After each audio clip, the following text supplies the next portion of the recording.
All right, Jenks. So let's get to some of these baseball games, see if we can pick some winners. Maybe my jaw will be on the floor if I have a winning week in bets this week. All right, so let's start. Astros Brewers, daytime baseball here. This is a 1:10 Eastern start. Houston minus 135 on the money line at Milwaukee, if you're interested, plus 110. Total 7.5 runs. Framber Valdez squaring off with Quinn Priester. And there's a fun game that I like to play where I try to guess your bets. Okay. So, Jenks, let me guess. Are you going under? Oh, I actually would go over here, believe it or not. Ooh. I would go over. Still full of surprises. Yeah, still got a little something left in the tank. I would go over. I think this number is just a touch low. Framber Valdez has been good this season, but he hasn't been fantastic. I mean, he's kind of been all over the place. Like, he'll toss a few shutout innings one day and then give up 5 earned the next. So I think given the overall history of these two pitchers, you probably lean Astros on the money line. Like, Quinn Priester has given up 12 earned in his last 9 1/3 innings. Houston has a bullpen advantage as well. I'm honestly not crazy about the card today, but I do think that Houston on the money line or the over, I think 7.5 is just a touch low. I think we probably see 8 or more here. So I would go over or lean Astros. Full disclosure, this was not one of the games that I was like, circling as a game that I was going to bet on. The reason that I thought under, just because I'm not somebody who really trusts these offenses. It's surprising to me how bad the Astros offense has been this year. Sitting in the bottom 10 in just about every statistical metric. OPS, they sit in 23rd. Milwaukee, not much better. Tied for 21st with the Orioles. So I think it's less about the pitchers for me and more about, hey, do I trust these offenses to deliver when both these bullpens have some solid arms? So it's not going to make the card for me, but just justifying my first inclination in that game. How about this one? We were wrong last night on the Cubs. Maybe we'd be right today. I don't know. Robbie Ray gets the start for San Francisco. He's 4-0 this year with a 3.05 ERA, but it's Chicago that's favored on the money line. Minus 140 at home. San Francisco plus 115. Total of 7. Speaking of low totals, that looks low, but I need to check the weather. I feel like totals, when you are looking at Cubs games, that's one where I don't really love playing those games early in the day because obviously the weather forecast can change. Ben Brown starts for the Cubs, though, 3-2 with a 4.88 ERA. I think I would kind of lean towards the Giants here, but there is a block in my mind that says, hey, if the Giants won last night in huge fashion, I don't know if they can do it again. Like, that's not the way that baseball works, but for some reason, I say to myself, Chelsea, sabotage factor. The Giants are just going to run it back today. Do you have a feeling on this game? Is this one that caught your eye? I was looking at it earlier. I'm such a sucker. I feel like I kind of like the Cubs again. But I think this is just because of habit, because I've been betting the Cubs every day. I'm like, I'm going to bet the Cubs, money line. I'm going to bet the Cubs, money line. I'm going to bet the Cubs again. But Robbie Ray's been really good. I think there's probably some value here on San Francisco. It's just that the total seems really low. A total of 7?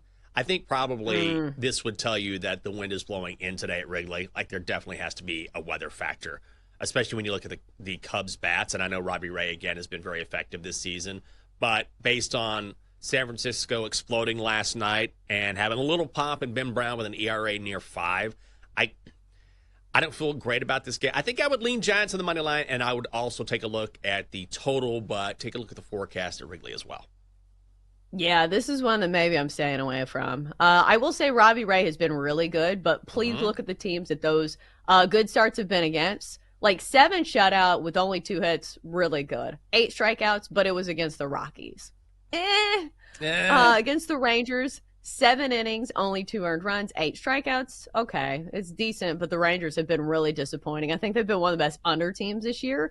So we'll see about Robbie Ray. We'll see about that weather. Maybe that's a wait and see game. All right, so up next, let's go to how about the Mets and the Diamondbacks? I feel like this one has kind of conflicting signals because I see the 2 pitchers here and I say, hey, Kodai Senga is very good, 3-2, 1.38 ERA. Merrill Kelly is usually pretty dependable, 3-1 with a 4.06 ERA. But both these offenses are really good, or at least the Diamondbacks, statistically one of the better offenses. I know the Mets have been kind of hit or miss.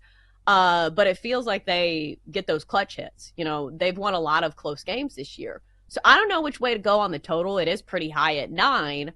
But Jenks, as far as a side goes, the Mets are favored here, minus 125, Arizona plus 105. I think the Mets are getting some credit for some of those close wins and the fact that Senga's pitching. Would you be on the Mets here?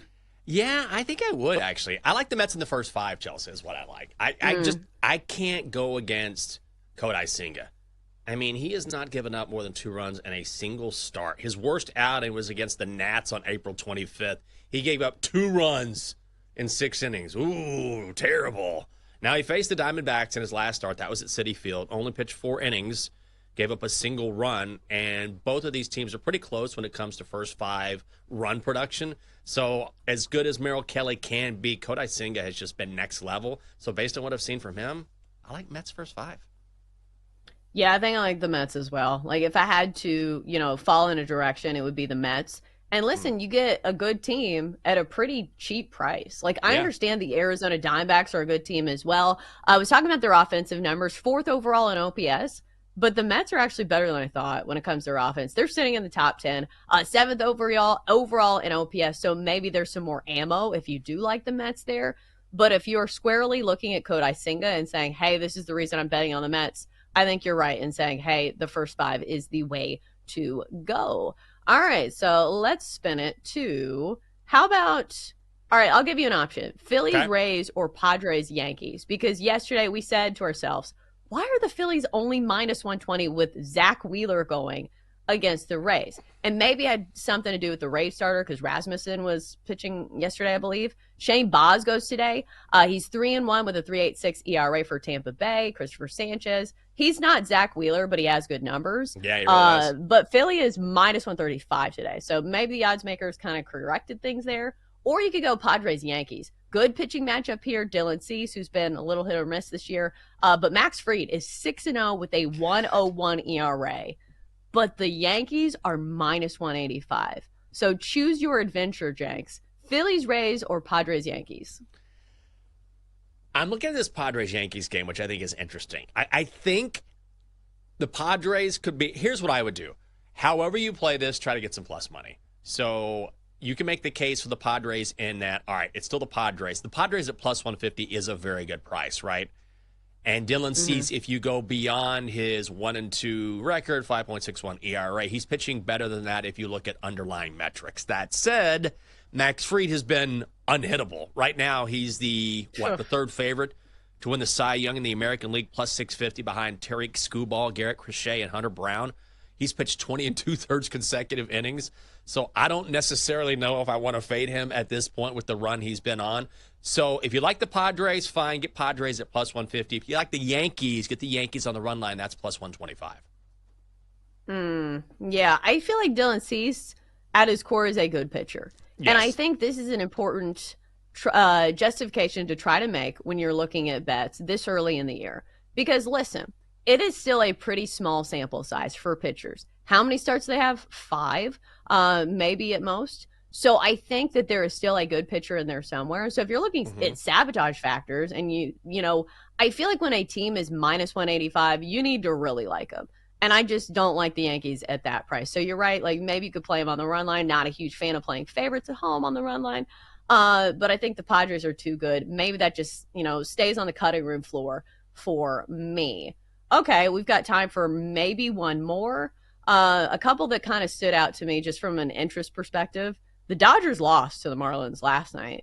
Do you play them in a bounce back spot? Hey, they're minus 225 on the money line. Maybe you go run line there. Or you can fade another terrible team in the Rockies. Take Detroit on the run line. Casey Mize has been pretty good for the Tigers, 5-1, 2.70 ERA. Kyle Freeland has a 5.70 ERA. So, Jenks, of these favorites, are you playing either?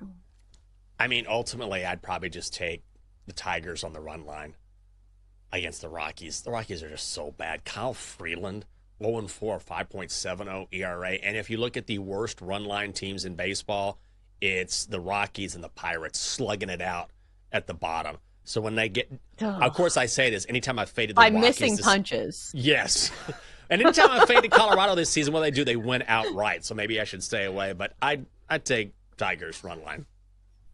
Yeah, I think at that price, because here's the thing about the Dodgers. I'm not somebody who really wants to trust Landon Knack. I understand it's the Marlins, But if I'm going to pay a steep price on the Dodgers, I don't really want to do it with one of their worst starters. So I think the Tigers are the way to go.